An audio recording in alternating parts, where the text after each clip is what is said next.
ఓం నమ శివాయ, శ్రీమాత్రే నమః. మిత్రులకి, శ్రేయోభిలాషులకి, అలాగే నన్ను ఇంతగా ఆదరిస్తున్న యూట్యూబ్ ప్రేక్షకులందరికీ కూడా పేరు పేరు ధన్యవాదాలు. మిత్రులారా, మీ అందరికీ కూడా ఆ పరాదేవత ఎల్లవేళలా మీతో ఉండి మీ మనోవాంఛలు నెరవేర్చాలని మనస్ఫూర్తిగా కోరుకుంటున్నాను. అలాగే ఈరోజు మనం ఒక అద్భుతమైన ఉపాయం తెలుసుకుందాం. చాలామంది మిత్రులు మెయిల్స్లోను, కామెంట్స్లోను రెగ్యులర్గా మాకు ప్రాపర్టీస్ ఉన్నాయండి, అద్దెకి ఎవరు రావడం లేదు, అలాగే మేము ప్రాపర్టీ సేల్ చేద్దామని అనుకుంటున్నాము కానీ ఎవరు కొనడం లేదు, మాకు రియల్ ఎస్టేట్లో ఉన్నాం, టోకెన్ అమౌంట్ ఇస్తున్నారు కానీ అలా హోల్డ్ అయిపోతుంది. ఇలాంటి వాటి నుంచి ప్రాపర్టీ సేల్ చేయడానికి, అద్దెకి రావడానికి ఏదైనా తేలికైన ఉపాయం ఉంటే చెప్పండి అని చాలామంది మిత్రులు మెయిల్స్లో, కామెంట్స్లో అడగడం జరిగింది. వారందరి కోసం అందుబాటులో ఉండే పదార్థం ఇది. మనం ఎలా చేయాలి, ఏ విధంగా చేయాలి చెప్తాను. మీకు ఆ విధానాన్ని పాటించండి. ఖచ్చితంగా మీరు ఏదైతే అనుకుంటున్నారో అది సాధ్యమవుతుంది. ఈ ఉపాయాన్ని ఆడవారైనా మగవారైనా చేయవచ్చు. ఎలా చేయాలి, ఏ విధంగా చేయాలి చెప్తాను. అలాగే మీకు ఈ వీడియో నచ్చినట్లయితే లైక్ చేయండి, నా ఛానల్ సబ్స్క్రైబ్ చేసుకోండి, గంట సింబల్ని యాక్టివేట్ చేసుకోండి, 10 మంది మిత్రులకి షేర్ చేయండి. అలాగే అనేక రకాలైన సమస్యల మీద వీడియోలు చేయడం జరిగింది. మీకు ఉన్న సమస్యకి మీరు చేయగలిగే ఉపాయం ఏదైనా చేయడానికి ప్రయత్నిస్తే నా వీడియోస్లోకి వెళ్ళండి. దానిలో మీరు చేయగలిగేదాన్ని మాత్రం ప్రయత్నం చేయండి. మీరు ఆ పదార్థం దొరకకపోయినా, ఆ సమయం మీకు కుదరకపోయినా ఉపాయాలని ఆచరించమాకండి. మీకు అవకాశం ఉన్నప్పుడు మాత్రమే చేయండి. ఇప్పుడు ఈ ఉపాయాన్ని ఎలా చేయాలో మీకు తెలియజేస్తాను. ఈ ఉపాయాన్ని 41 రోజులు చేయాలి. ఆడవారు నెలసరి టైం ఉన్నప్పుడు ఆ 5 రోజులు గ్యాప్ ఇచ్చి మీరు కంటిన్యూ చేయవచ్చు. మగవారు మాత్రం కంటిన్యూ చేయాలి. ఏ మాత్రం ఒక్కరోజు గ్యాప్ వచ్చినా ఈ ఉపాయం ఫలితం అనేది రాదు. మగవారు ఏదైతే చేస్తున్నారో వారు కంటిన్యూ 41 రోజులు చేయాలి. అలా కాకుండా మీకు మధ్యలో ఏదన్నా పని తగిలింది, ఆ రోజు చేయలేదు, మళ్ళీ కంటిన్యూ చేయవచ్చా అంటే ఎలాంటి ఉపయోగము ఉండదు. కానీ ఆడవారి విషయంలో నెలసరి టైం ఆ 5 రోజులు మాత్రం మీరు ఆపి మిగతా రోజులు కంటిన్యూ చేయవచ్చు. ఇది గుర్తుంచుకోవాలి. ఇది ఎక్కడ చేయాలి, ఎలా చేయాలి చెప్తాను. ఈ ఉపాయాన్ని ప్రతిరోజు ఉదయం పూట చేయాలి. మీరు ఉదయం స్నానం చేసిన తర్వాత మీ దగ్గరలో ఉన్న శివాలయానికి మీరు ప్రతిరోజు 2 బాదం పప్పులు తీసుకువెళ్ళాలి. తీసుకువెళ్ళి స్వామివారి దగ్గర పెట్టాలి. పెట్టి మీరు మీ మనసులో ఉన్న కోరిక చెప్పుకోండి. ఏవని, నా ప్రాపర్టీ సేల్ కావాలి, నాకు ఇంట్లోకి అద్దెకి రావాలి, మీ మనసులో ఉన్న కోరిక చెప్పుకోండి. తర్వాత మీరు ఇంటికి వస్తున్నప్పుడు ఒక బాదం పప్పు స్వామివారి దగ్గర వదిలేసి 2వ బాదం పప్పు మీ ఇంటికి తెచ్చుకోండి. తెచ్చిన బాదం పప్పుని ఏదైనా ఒక డబ్బాలో, అంటే ఇలా డబ్బాలో వేసుకోండి. అలా 41 రోజులు కూడా మీరు కంటిన్యూగా బాదం పప్పుల్ని పక్కన పెట్టుకోవాలి. శివాలయానికి వెళ్ళాలి, పక్కన పెట్టుకోవాలి. మరి గుడికి వెళ్ళడం కుదరకపోతే మా పరిస్థితి ఏంటని మీరు అడుగుతారు.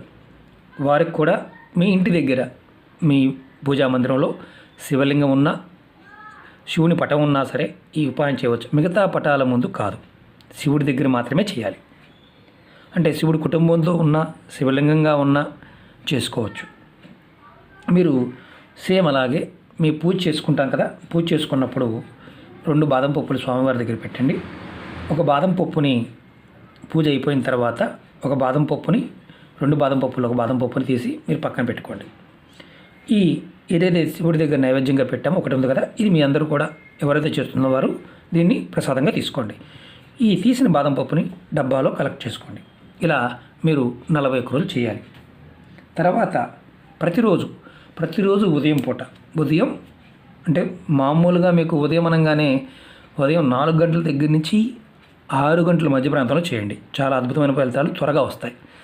తర్వాత చేస్తే ఫలితాలు చాలా లేట్ అవుతాయి.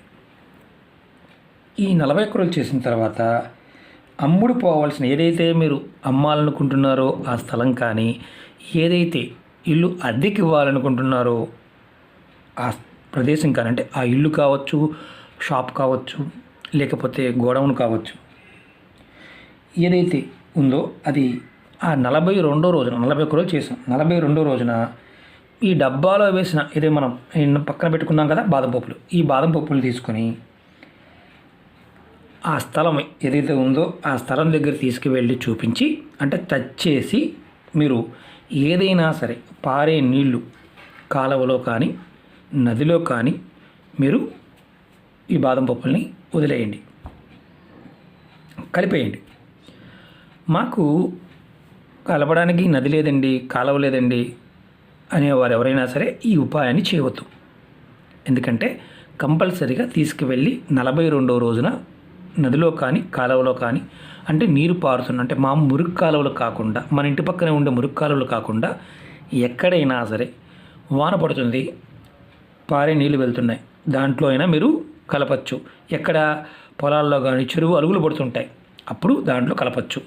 ఇది 42వ రోజున మీకు వీలైనంత వరకు. మరి ఇది కూడా మళ్ళీ చెప్తున్నాను, చెరువులో కూడా అంటే ఒక దగ్గర క్లాట్ అయిన వాటర్లో కలపకూడదు. ఇది పారే నీళ్ళలో మాత్రమే కలపాలి. ఇది గుర్తుంచుకోండి. ఈ విధంగా చేయడం వల్ల మీకు ఎన్ని రోజుల నుంచి హోల్డ్ అయిపోయిన సమస్యలు, ఆస్తి సమస్యలు కానీ అద్దె సమస్యలు కానీ ఇవన్నీ తొలగిపోయి మీకు త్వరగా పనులు అవ్వడానికి అవకాశం ఉంటుంది. ప్రతిరోజు కూడా మీరు నమస్కారం అంటే పూజ చేస్తున్నప్పుడు ఈ విధానం పాటిస్తూ భగవంతుడికి చెప్పండి, నాకు త్వరగా పని అవ్వాలని. ఒకవేళ మీకు ఈ మధ్యలోనే పూజ మధ్యలోనే పని పూర్తి అయిపోయినా మీరు కంటిన్యూగా 41 రోజులు ఈ పరిహారాన్ని చేయాలి. ఇది గుర్తుంచుకోండి. ఇది శివాలయంలో కానీ మీ ఇంట్లో అంటే శివుడు పటం ముందు కానీ శివలింగం దగ్గర కానీ ఈ ఉపాయాన్ని చేసి చూడండి. ఎందుకంటే బాదం దొరుకుతాయి. మాకు చేయలేము, మేము ఈ ఉపాయాన్ని ఆచరించలేము, మాకు కాలువలు లేవు అనుకునేవారు ఈ ఉపాయాన్ని చేయవద్దు. అంటే పారే నీళ్ళల్లో వేసే అవకాశం లేదు అనుకునేవారు పొరపాటున కూడా ఈ ఉపాయాన్ని చేయవద్దు. అలాగే మీరు ఒకవేళ మధ్యలో అంటే దీనికి ఎలాంటి ఆహార నియమావళి ఏమీ లేవు, అంటే పూజ చేసాం కదా మరి మాంసం తినకూడదు ఇలాంటి నియమాలంటూ ఏమీ లేవు. కానీ ఒకటి గుర్తుంచుకోండి, మీరు చేసిన తర్వాత ప్రసాదంగా పెట్టిన ఏదైతే బాదాం ఉందో ఎవరైతే చేస్తున్నారో వారు కంపల్సరీగా ప్రసాదంగా సేకరించాలి.